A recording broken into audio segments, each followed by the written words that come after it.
Hi friends, Radhika টিপসে আপনাদেরকে স্বাগত। আসলে মাসিক হওয়ার পরে যারা গর্ভধারণ করতে চায় তাদের মনটা যেন খারাপ হয়ে যায়। তবে সেই ক্ষেত্রে যদি আপনার গর্ভধারণ না হয় তাহলে মাসিক হবে, সেটাই স্বাভাবিক। তবে মাসিকের কিছুদিন আগ থেকেই আপনি বুঝতে পারবেন আপনি গর্ভবতী। যদি কোনো ধরনের ভারী কাজ কিংবা কোনো ধরনের দূরে কোথাও ভ্রমণ করা যাবে না, তবে সেই লক্ষণগুলোর মাধ্যমে কিছু কিছু লক্ষণ আপনি নিজেই বুঝতে পারবেন পিরিয়ডের আগে। আসলে পিরিয়ডের ব্যথা আর গর্ভধারণের ব্যথার মধ্যে অনেকটাই পার্থক্য রয়েছে। তবে সেটি আপনি কিভাবে বুঝতে পারবেন? প্রতি মাসে একটি মাসিকের সাইকেলেস থাকে। একজন নারী মাসিক চলাকালীন সময়ে বিভিন্ন ধরনের ভুল করে থাকে, যার কারণে গর্ভধারণ দেরিতে হয়। তবে যাই হোক, গর্ভধারণ দেরিতে হোক কিংবা গর্ভধারণটি যখনই হোক, তখনই আপনার সতর্কতার শেষ নেই।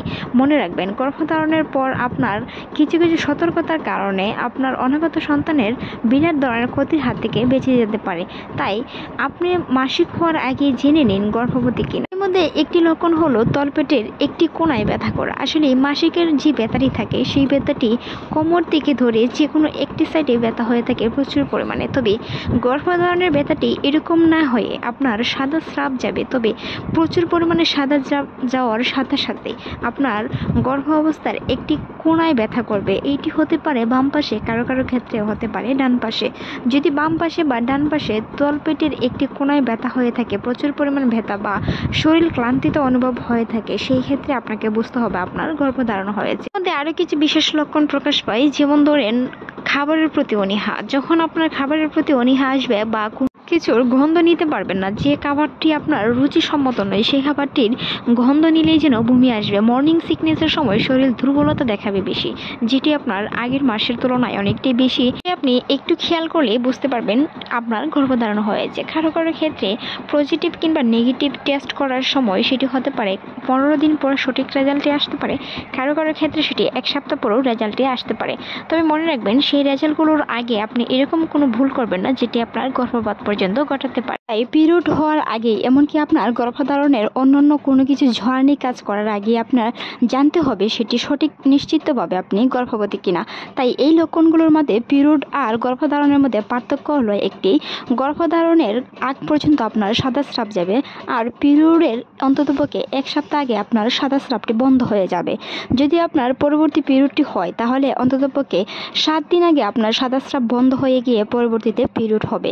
আর যদি আপনার গর্ভধারণ হয়ে থাকে, আপনি যেই তারিখে পিরিয়ড হওয়ার কথা সেই তারিখের অন্ততপক্ষে 2 দিন আগ পর্যন্ত সাদা স্রাব যেতে থাকবে, সেটি গর্ভধারণের লক্ষণ। আরও একটি লক্ষণের মধ্যে অন্যতম একটি লক্ষণ হলো প্রচুর পরিমাণে ব্যথা অনুভব হওয়া, স্তনে কিংবা পেটের একটি কোণাতে প্রচুর পরিমাণে ব্যথা হওয়া, ক্লান্তিতে অনুভব করা, প্রচুর পরিমাণে ঘুমে ধরা।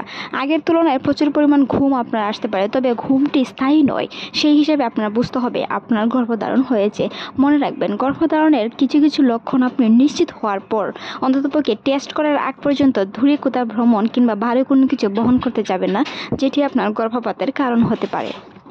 বিভিন্ন ধরনের অ্যান্টিবায়োটিক ওষুধ খেতে যাবেন না, বিভিন্ন ধরনের গর্ভনিবন্ধন ফিল খেতে যাবেন না, যেগুলো আপনার গর্ভধারণেও বিপদের কারণ হয়ে দাঁড়াতে পারে। এমনকি আপনার শিশুটি সময়ের আগে জন্মগ্রহণ করে প্রতিবন্ধী পর্যন্ত হতে পারে। তাই গর্ভধারণ নিশ্চিত না হয়ে কোনো ধরনের অ্যান্টিবায়োটিক ওষুধ খেতে যাবেন না। নারীর পিরিয়ডের সময় একটি সন্তান জন্মদানের সঠিক সময় নির্ভর করে তার মাথার উপর, কারণ আপনার অপারেশন টাইমে যদি মেলামেশাটি সঠিক হয় তাহলে আপনার গর্ভধারণ হয়েছে সেই বিষয়টি আপনি নিশ্চিত করতে পারবেন নিজেই।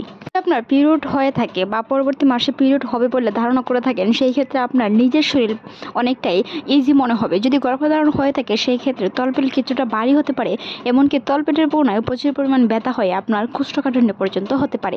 সেই বিষয়গুলো গর্ভবতী মায়েদের খেয়াল রাখতে হবে। হাঁটা চলা এমনকি যে কোনো ধরনের অসুবিধায় ফিল করতে পারেন, সেই বিষয়গুলোর মতো ধারণা করা যায় আপনি গর্ভবতী কিনা। আপনার মাসিকের ডেট পার হওয়ার পর অন্ততপক্ষে 1 সপ্তাহ থেকে 15 দিন পরে টেস্ট করে দেখতে পারেন সেটি পজিটিভ না নেগেটিভ। যদি পজিটিভ আসে তাহলে ভালো, আর যদি নেগেটিভ আসে পরবর্তী মাসে ওভুলেশন টাইম থেকে মেলামেশা করার চেষ্টা করুন, যেটি আপনার গর্ভধারণে অনেকটাই সহায়তা করবে। যদি আপনার গর্ভধারণ হয়ে থাকে সেই ক্ষেত্রে শুয়ে বসে না থেকে হাঁটাহাঁটি করার চেষ্টা করুন, যেটি আপনার নর্মাল ডেলিভারিতে অনেক সহায়তা করবে। গর্ভবতী মায়েদের নিয়ে অনেক সতর্কতা সংকেত ভিডিও আমাদের চ্যানেলে আছে, চাইলে ভিজিট করে আসতে পারেন।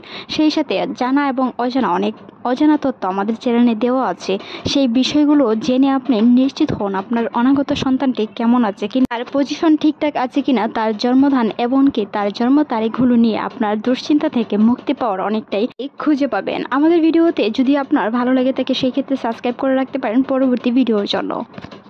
বিশেষজ্ঞরা বলে থাকেন গর্ভবতী হওয়ার পর 3 মাস অন্ততপক্ষে বোঝা যায় না সে গর্ভবতী কিনা বিভিন্ন শারীরিক লক্ষণ ছাড়া। তবে 3 মাসের পর থেকে গর্ভবতী মায়েদের পেট বড় হতে শুরু করে, যেটি তার গর্ভধারণ হয়েছে সবাই বুঝতে পারে।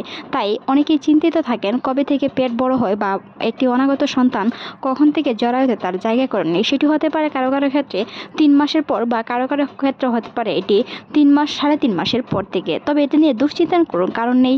মনে রাখবেন অনাগত সন্তানটি কারো কারো ক্ষেত্রে দেরিতে হতে পারে বা কারো পেট বড় হতে পারে, কারোটি ছোটো হতে পারে। তবে আপনার অনাগত সন্তানের ওজন কিংবা হার্টবিট সবকিছু ঠিকঠাক আছে কিনা সেই বিষয়গুলো আলট্রাসাউন্ড রিপোর্টের মাধ্যমে ডাক্তারকে জিজ্ঞেস করে নিতে পারেন। যদি পরবর্তী মাসে মাসিক হয় তাহলে কমন নিয়ে একটি সাইড ব্যথা হতে পারে। যদি গর্ভধারণ হয় তাহলে তলপেট ভারী হয়ে একটি কোনায় ব্যথা হতে পারে, সেটি গর্ভধারণের লক্ষণ। আজকের এই ভিডিওটি এই পর্যন্ত। ভালো লাগলে আমাদের চ্যানেলটি সাবস্ক্রাইব করার অনুরোধ রইল। সেই সাথে ভালো থাকুন, সুস্থ থাকুন, রাধিকা টিপসের সাথেই থাকুন।